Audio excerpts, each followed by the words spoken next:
بسم الله الرحمن الرحيم. الحمد لله رب العالمين والصلاة والسلام على سيد المرسلين وعلى آله وأصحابه أجمعين.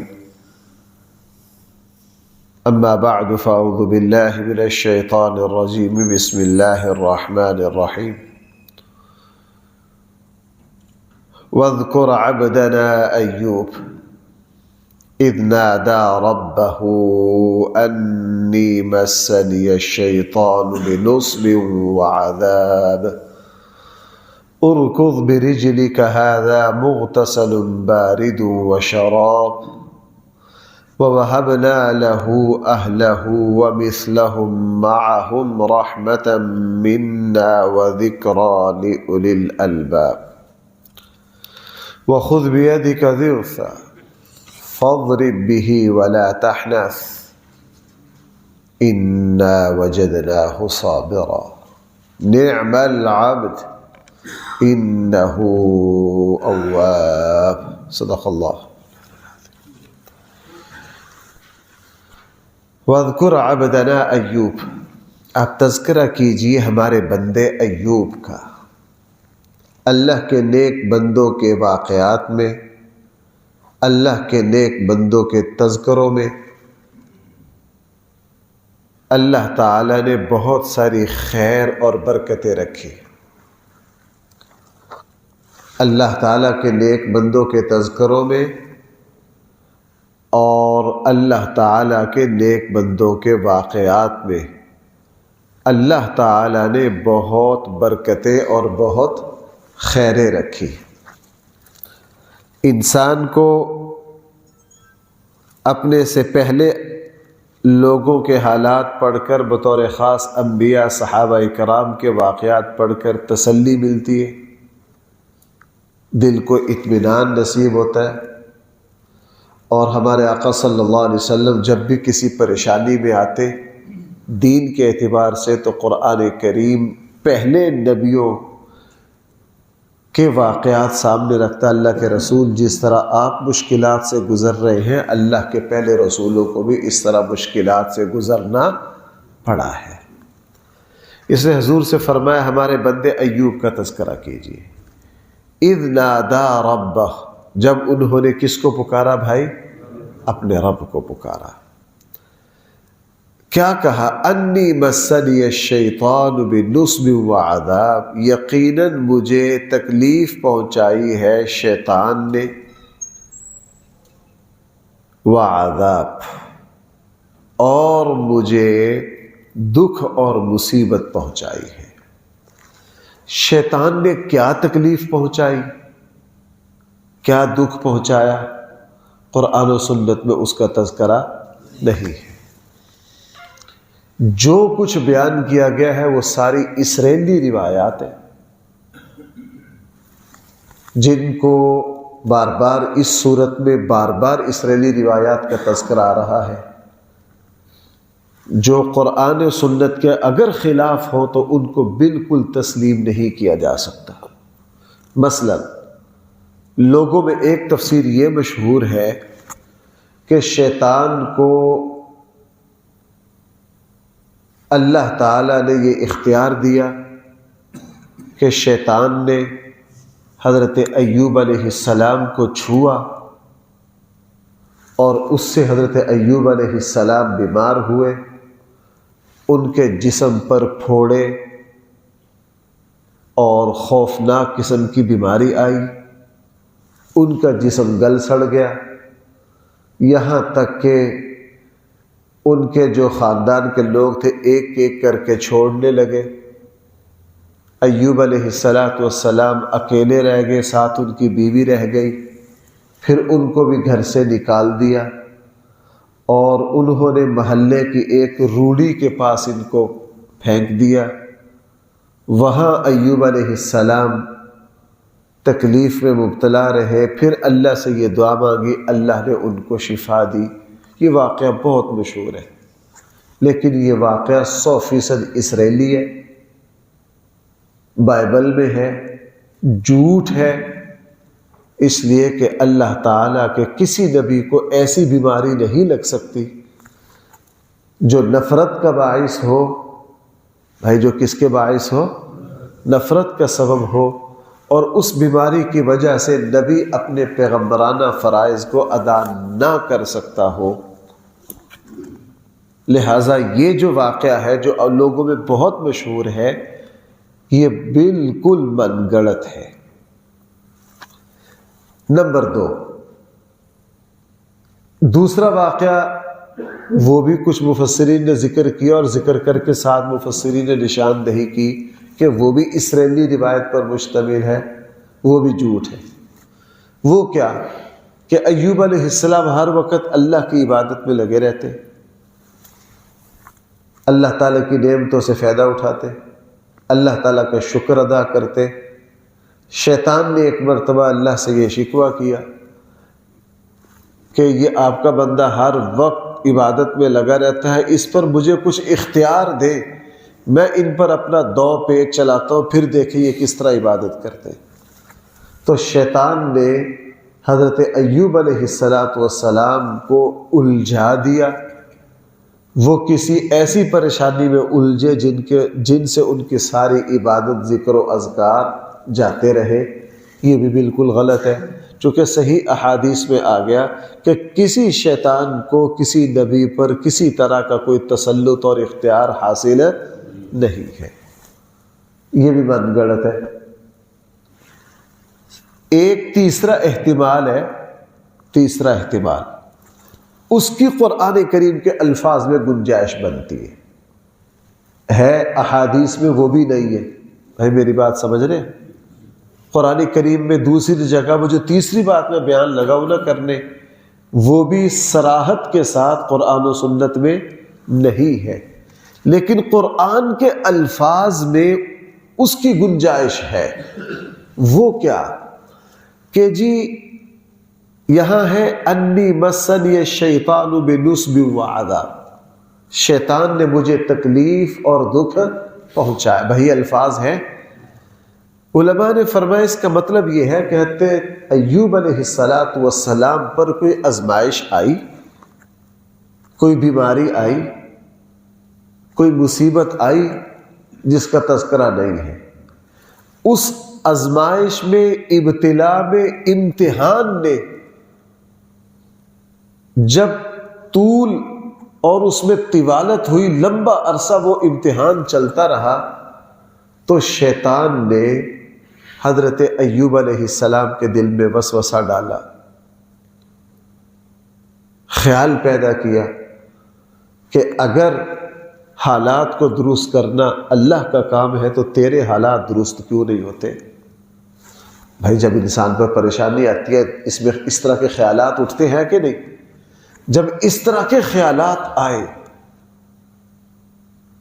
وہ جو بھی پریشانی تھی، جو بھی بیماری تھی، جو بھی تھی، بڑھ گئی، اور کچھ مایوسی نے حضرت ایوب علیہ السلام کے دل کو گھیر لیا، تو اس وقت ایوب علیہ السلام نے اللہ سے عرض کیا، میرے اللہ اب مجھے کچھ نامناسب خیالات آنے لگ گئے ہیں، وسوسے آنے لگ گئے ہیں، اے اللہ اب مجھے ان وسوسوں سے نکال۔ اس کی بالکل الفاظ میں گنجائش ہے۔ بھائی اس میں کیا ہے؟ الفاظ میں حاصل یہ ہے کہ اللہ تعالیٰ کی طرف سے ایوب علیہ السلام پر کوئی آزمائش آئی، کوئی مصیبت آئی جس سے ان کا مال چلا گیا، جن سے ان کے اہل و عیال چلے گئے، اور جب انہوں نے اللہ سے دعا مانگی، اللہ تعالیٰ نے پھر ان کی مصیبت کو ٹال دیا، اور اللہ تعالیٰ نے پھر وہ ساری نعمتیں ان کو واپس دی۔ ہاں وہ مصیبت غیر معمولی تھی، اس میں ایوب علیہ السلام کو بہت زیادہ صبر کرنا پڑا، چونکہ قرآن بطور خاص ایوب علیہ السلام کے صبر کا تذکرہ کرتا ہے کہ انہوں نے مصیبت اور پریشانی پر، بھائی اللہ تعالیٰ کی طرف سے آنے والی مصیبت اور پریشانی پر خوب اچھی طرح کیا کیا؟ صبر کیا۔ اس کی گنجائش ہے۔ باقی باتیں جو ہیں وہ اسرائیلیات ہیں۔ ہمارے یہاں یہ ہے کہ ان پر کوڑ کا مرض آ گیا، ان کے جسم کو کیڑے کھا گئے، اور جسم سے کیڑے گرتے تھے، وہ کیڑے کو اٹھا کے پھر اوپر رکھ لیتے تھے کہ اللہ نے تیری غذا میرے جسم پر رکھی ہے۔ یہ بھی بائبل میں ہے، جھوٹ ہے۔ یہ بھی کیا ہے؟ بائبل میں ہے، جھوٹ ہے۔ اس طرح کے کوئی واقعات بھی درست نہیں ہے۔ دیکھیے ذرا، انی مسنی الشیطان، انہوں نے درخواست کی کہ اللہ مجھے شیطان نے تکلیف اور دکھ پہنچایا۔ اللہ تعالیٰ نے حکم دیا ارکض برجلک، آپ اپنا پاؤں زمین پر ماریے، ھذا مغتسل بارد وشراب، اور یہ پانی تمہارے غسل کے لیے ہے اور پینے کے لیے ٹھنڈا پانی ہے۔ اللہ نے بطور خاص کوئی ان کے لیے پانی کا انتظام کیا تھا، جس طرح حضرت اسماعیل علیہ السلام کے لیے حضرت جبرائیل کے پر سے زمزم کا کنواں جاری کیا گیا، اور جس طرح حضرت مریم علیہ السلام کے اوپر جب حضرت عیسیٰ علیہ السلام کی ولادت کا وقت آیا تو اس وقت بھی قرآن نے کیا کہا؟ فَأَجَاءَهَا الْمَخَاضُ إِلَى جِذْعِ النَّخْلَةِ قَالَتْ يَا لَيْتَنِي مِتُّ قَبْلَ هَذَا فَنَادَاهَا مِن تَحْتِهَا أَلَّا تَحْزَنِي قَدْ جَعَلَ رَبُّكِ تَحْتَكِ وَهُزِّي إِلَيْكِ بِجِذْعِ النَّخْلَةِ، آپ اس درخت کو حرکت دیں، تُسَاقِطْ عَلَيْكِ رُطَبًا جَنِيًّا، تمہارے اوپر اللہ تعالیٰ کی طرف سے تازہ کھجوریں گرے گی، فَكُلِي، اس کو کھا۔ آگے بھائی پانی کی بھی ضرورت ہے کہ نہیں؟ وَاشْرَبِي، پانی پی، وَقَرِّ عَيْنًا، اور اپنے آنکھوں کو کیا کر؟ ٹھنڈا کر۔ ان کے لیے بھی اللہ نے چشمہ جاری کیا، اسماعیل علیہ السلام کے لیے بھی اللہ نے چشمہ جاری کیا۔ اسی طرح کا کوئی چشمہ اللہ جل جلالہ نے حضرت ایوب علیہ السلام کے لیے۔ ہاں ایک بات صحیح حدیث میں ہے، ہمارے آقا صلی اللہ علیہ وسلم نے صرف ایک واقعہ ایوب علیہ السلام کا بیان کیا ہے، اور وہ صحیح احادیث میں ہے، 100% مستند ہے، کہ ایوب علیہ السلام کو اللہ نے جب ساری نعمتیں دے دی تو ایک دن غسل کرنے لگے اپنے حمام میں، تو اللہ تعالیٰ کی طرف سے سونے کے پتنگے ان پر گرائے گئے، اور ایوب علیہ السلام ان کو شوق سے اکٹھا کرنے لگے، تو اللہ تعالیٰ کی طرف سے فرشتے کے ذریعے ان کو یہ کہا گیا کہ ایوب، ہم نے تمہیں اتنا کچھ دے رکھا ہے پھر بھی تم یہ سونے کے پتنگے اکٹھے کر رہے ہو۔ تو ایوب علیہ السلام نے عرض کیا، اے میرے اللہ، آپ مجھے جتنی بھی نعمتیں دے دیں، میں پھر بھی آپ کی نعمتوں کا شوق اور امید رکھتا ہوں، تاکہ میں آپ کا شکریہ ادا کر سکوں، تاکہ بھائی میں کیا کر سکوں؟ شکریہ ادا کر سکوں۔ اور حقیقت یہ ہے، ایک مسلمان کو جتنا چاہے مل جائے، اس کو چاہیے کہ وہ اللہ تعالیٰ سے اور سوال کرے۔ کیا کرے؟ دیکھو بھائیو، مثلا مجھے کسی چیز کی ضرورت ہے، میں نے آپ سے لے لی، آپ نے میری وہ ضرورت پوری کر دی، اب میرا آپ سے مزید مانگنا بنتا نہیں۔ اگر مانگیں گے تو ہر کوئی اس کو کیا جانے گا؟ برا جانے گا۔ اور یہاں تک کہ ماں باپ بھی، اگر بیٹے کو کسی چیز کی ضرورت ہو، ماں باپ نے اس ضرورت کو پورا کر لیا، بیٹا دوبارہ مانگے تو ماں باپ کبھی بھی دیتے نہیں۔ یہ صرف اللہ کی شان ہے، اللہ تعالیٰ سے جتنا مانگ لیا جائے اللہ دے دے، کوئی بھی ضرورت نہ ہو، ہر چیز الحمدللہ وافر ہے، پھر بھی اللہ تعالیٰ سے ہمیں کیا کرنا ہے؟ مانگنا، پھر بھی اللہ تعالیٰ سے مانگنا ہے، چونکہ اللہ خود یہ عرض، ایک اللہ والے دعا مانگنے لگے، وہ کہنے لگے، اے میرے اللہ، آپ نے مجھے سب کچھ دیا ہے، آپ سے مزید مانگنا اگر بے صبری یا ناشکری ہوتی تو میں کبھی نہ مانگتا، لیکن آپ کا حکم ہے کہ اے میرے بندو مجھ سے کیا کرتے رہو؟ مانگتے رہو، اس لیے میں آپ سے مجھے ضرورت کوئی نہیں ہے، لیکن اے اللہ مجھے آپ سے مانگنے میں لذت آتی ہے، اور میرے لیے آپ سے مانگنا عبادت ہے، اس لیے میں آپ سے کیا کرتا ہوں؟ سوال کرتا ہوں۔ یہ واقعہ صحیح احادیث میں ہے۔